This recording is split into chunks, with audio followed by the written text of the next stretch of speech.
ಹೈಕೋರ್ಟ್ನಿಂದ ನಟ ದರ್ಶನ್ ಅಂಡ್ ಗ್ಯಾಂಗ್ಗೆ ನಿನ್ನೆ ಜಾಮೀನೇನೋ ಸಿಕ್ತು. ಆದರೆ ಆಸ್ಪತ್ರೆಯಿಂದ ಬಿಡುಗಡೆ ಯಾವಾಗ ಅನ್ನುವಂತಹ ಪ್ರಶ್ನೆ. ಫಿಸಿಯೋಥೆರಪಿ ಮಾಡಿಸ್ಕೊಂಡು ಆಪರೇಷನ್ ಮಾಡಿಸ್ಕೊಳ್ದೇ ಡಿಸ್ಚಾರ್ಜ್ ಆಗ್ತಾರಾ ಅಥವಾ ಸರ್ಜರಿ ಆಗಲೇಬೇಕಾಗುತ್ತಾ? ಈ ಎಲ್ಲ ಪ್ರಶ್ನೆಗಳಿಗೆ ಈಗ ಉತ್ತರ ಸಿಗಬೇಕು. ಇಷ್ಟು ದಿನದ ಲೆಕ್ಕಾಚಾರನೇ ಒಂದು, ಈಗ ರೆಗ್ಯುಲರ್ ಬೇಲ್ ಸಿಕ್ಕಿದ ಮೇಲಿನ ಲೆಕ್ಕಾಚಾರನೇ ಒಂದು. ಇಷ್ಟು ದಿನ ಸರ್ಜರಿ ಟೆನ್ಷನ್ ಇತ್ತು, ಕೋರ್ಟ್ ಎಲ್ಲಿ ಕೇಳ್ಬಿಡುತ್ತೋ, ಸರ್ಜರಿ ಮಾಡಿಸ್ಕೊತೀನಿ ಅಂತ ಅಂದ್ಬಿಟ್ಟು ಬೇಲ್ ತೊಗೊಂಡು ಇಂಟ್ರೀಮ್ ಬೇಲ್ ತೊಗೊಂಡು ಇನ್ನೂ ಮಾಡಿಸ್ಕೊಂಡಿಲ್ಲ ಅಂತ ಹೇಳ್ತಾರೋ ಏನೋ ಅಂತ. ಈಗ ರೆಗ್ಯುಲರ್ ಬೇಲೆ ಕೊಟ್ಟಿದ್ದಾರಲ್ಲ, ಹಾಗಾಗಿ ಸದ್ಯಕ್ಕೆ ದರ್ಶನ್ ನಿರಾಳ. ಬಟ್ ಆಸ್ಪತ್ರೆಯಿಂದ ಡಿಸ್ಚಾರ್ಜ್ ಆಗೋದು ವಿಳಂಬ ಅಂತ ಹೇಳ್ತಾ ಇದ್ದಾರೆ.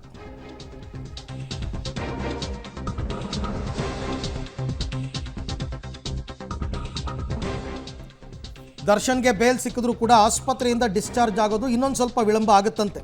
ಇನ್ನೂ ಒಂದು ವಾರ BGSನಲ್ಲೇ ದರ್ಶನ್ಗೆ ಚಿಕಿತ್ಸೆ ಕೊಡ್ತಾರೆ ಅಂತ ಮಾಹಿತಿ.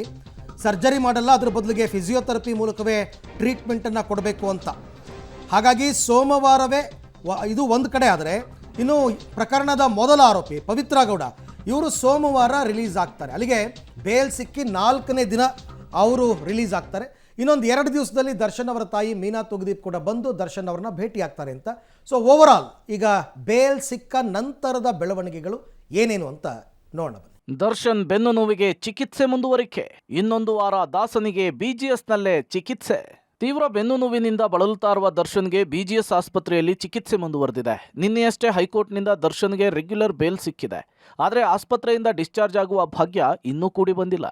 ಮುಂದಿನ 1 ವಾರಗಳ ಕಾಲ ದರ್ಶನ್ಗೆ ಟ್ರೀಟ್ಮೆಂಟ್ ಮುಂದುವರಿಯಲಿದೆ. ಸರ್ಜರಿ ಬದಲಿಗೆ ಫಿಸಿಯೋಥೆರಪಿ, ಕನ್ಸರ್ವೇಟಿವ್ ಟ್ರೀಟ್ಮೆಂಟ್ ಮೂಲಕ ಚಿಕಿತ್ಸೆಯನ್ನು ನೀಡಲಾಗುತ್ತೆ. ವೈದ್ಯರ ಮಾರ್ಗದರ್ಶನದಂತೆ ದರ್ಶನ್ 1 ವಾರಗಳ ಕಾಲ ವಿಶ್ರಾಂತಿಯನ್ನು ಪಡೆಯಲಿದ್ದಾರೆ.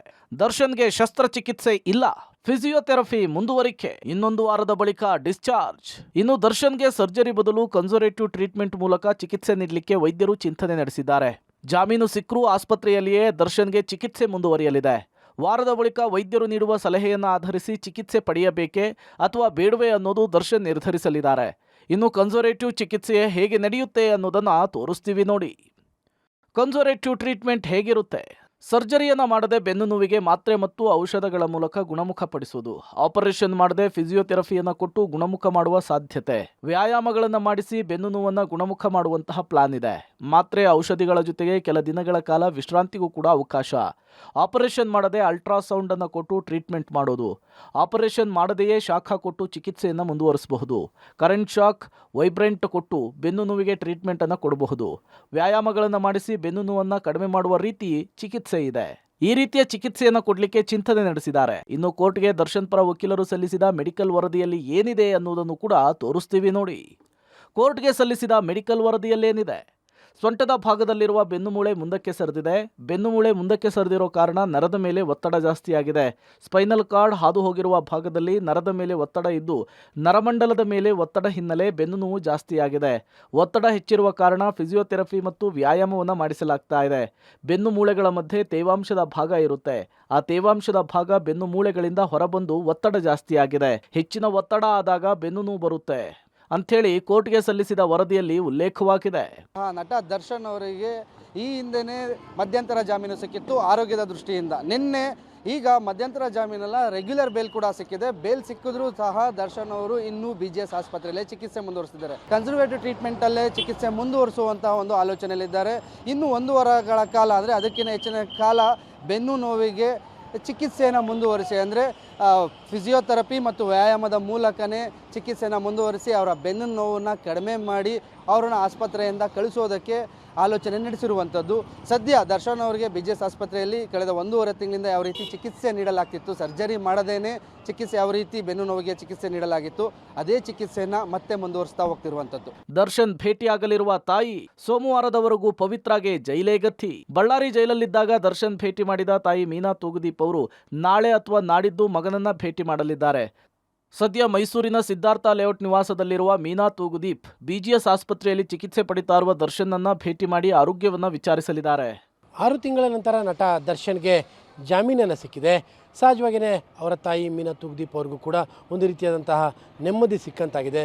ಒಂದು ನಿಟ್ಟುಸಿರನ್ನು ಕೂಡ ಬಿಟ್ಟಿದ್ದಾರೆ. ಇವತ್ತು ಅವರು ಮನೆಯಲ್ಲೇ ವಿಶ್ರಾಂತಿಯನ್ನು ಕೂಡ ಪಡಿತಾ ಇದ್ದಾರೆ. ಬಹುತೇಕ ನಾಳೆ ಅಥವಾ ಅಂದರೆ ಇನ್ನೊಂದು 2-3 ದಿನಗಳಲ್ಲಿ ಅವರು ದರ್ಶನ್ ಅವರನ್ನು ಅಂದರೆ ತಮ್ಮ ಮಗನನ್ನು ಭೇಟಿ ಮಾಡೋದಕ್ಕೆ ಬೆಂಗಳೂರಿಗೆ ತೆರಳುವಂಥ ಸಾಧ್ಯತೆಗಳೇ ತುಂಬ ಹೆಚ್ಚಿದೆ. ಯಾಕೆಂದರೆ ದರ್ಶನ್ ಅವರು ಮೈಸೂರಿಗೆ ಬರಬೇಕಂದ್ರೆ ನ್ಯಾಯಾಲಯದ ಅನುಮತಿಯನ್ನು ಕೂಡ ಪಡೆದುಕೊಳ್ಬೇಕಾಗಿದೆ. ಹೀಗಾಗಿಯೇ ಮಗನ ಆರೋಗ್ಯವನ್ನು ವಿಚಾರಿಸೋದಕ್ಕೆ ಜೊತೆಗೆ ಒಂದು ಜಾಮೀನನ್ನು ಸಿಕ್ಕಿರುವಂತಹ ಸಂಭ್ರಮವನ್ನು ಹಂಚಿಕೊಳ್ಳುವಂತಹ ಸಲುವಾಗಿ ಬಹುತೇಕ ಇನ್ನೊಂದು 2-3 ದಿನಗಳಲ್ಲಿ ಮೀನಾ ತೂಗುದೀಪ್ ಅವರು ಬೆಂಗಳೂರಿಗೆ ತೆರಳುವಂಥ ಸಾಧ್ಯತೆಗಳೇ ತುಂಬ ಸ್ಪಷ್ಟವಾಗಿದೆ. ಪರಪ್ಪನ ಅಗ್ರಹಾರದಲ್ಲಿರುವ ದರ್ಶನ್ ಗೆಳತಿ ಪವಿತ್ರಾಗೆ ಬೇಲ್ ಸಿಕ್ಕರೂ ಕೂಡ ಸೋಮವಾರದವರೆಗೂ ಜೈಲೇ ಗತಿಯಾಗಿದೆ.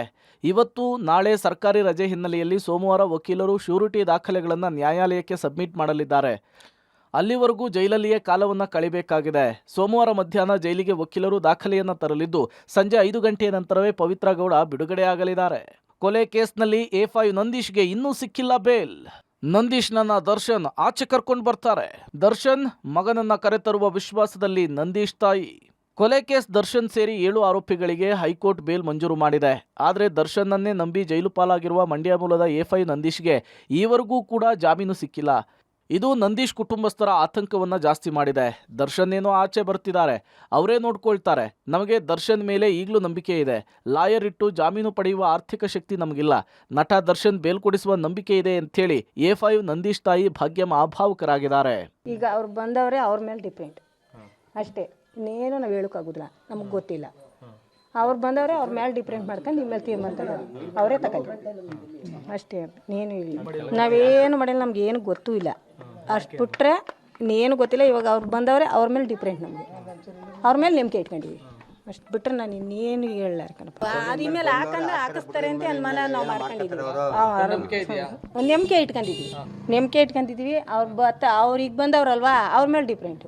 ಅವರೇ ಮಾಡಲಿ ಬಿಡ್ರಿ, ಅವರೇ ಮಾಡ್ತಾರೆ ಅಂತ ನಂಬಿಕೆ ನಮಗೆ. ಈಗ ಅವ್ರು ಬರಲಿ ಅಂತ ಕಾಯ್ತಾ ಇದ್ದಾರಲ್ವಾ, ಅವ್ರು ಬಂದವ್ರು ಈಗ ಅವರೇ ಮಾಡ್ಕರಿ ಅಂತ ನಮ್ಮ ಯಾವ ಲಾಯರ್ನು ಕಟ್ಟಿಲ್ಲ, ಏನು ಕಟ್ಟಿಲ್ಲ. ಒಟ್ಟಾರೆ ದರ್ಶನ್ ಅಂಡ್ ಗ್ಯಾಂಗಿಗೆ ಬೇಲ್ ಸಿಕ್ಕರೂ ಕೂಡ 12 ದಿನ ಜೈಲಲ್ಲಿಯೇ ಕಳೆಯುವಂತಾಗಿದೆ. ಇತ್ತ ದರ್ಶನ್ಗೆ ಸರ್ಜರಿಯ ಬದಲು ಫಿಸಿಯೋಥೆರಪಿ ಮೂಲಕವೇ ಬೆನ್ನು ನೋವು ನಿವಾರಿಸಲಿಕ್ಕೆ ವೈದ್ಯರು ಮುಂದಾಗ್ತಿದ್ದಾರೆ. News desk, public TV.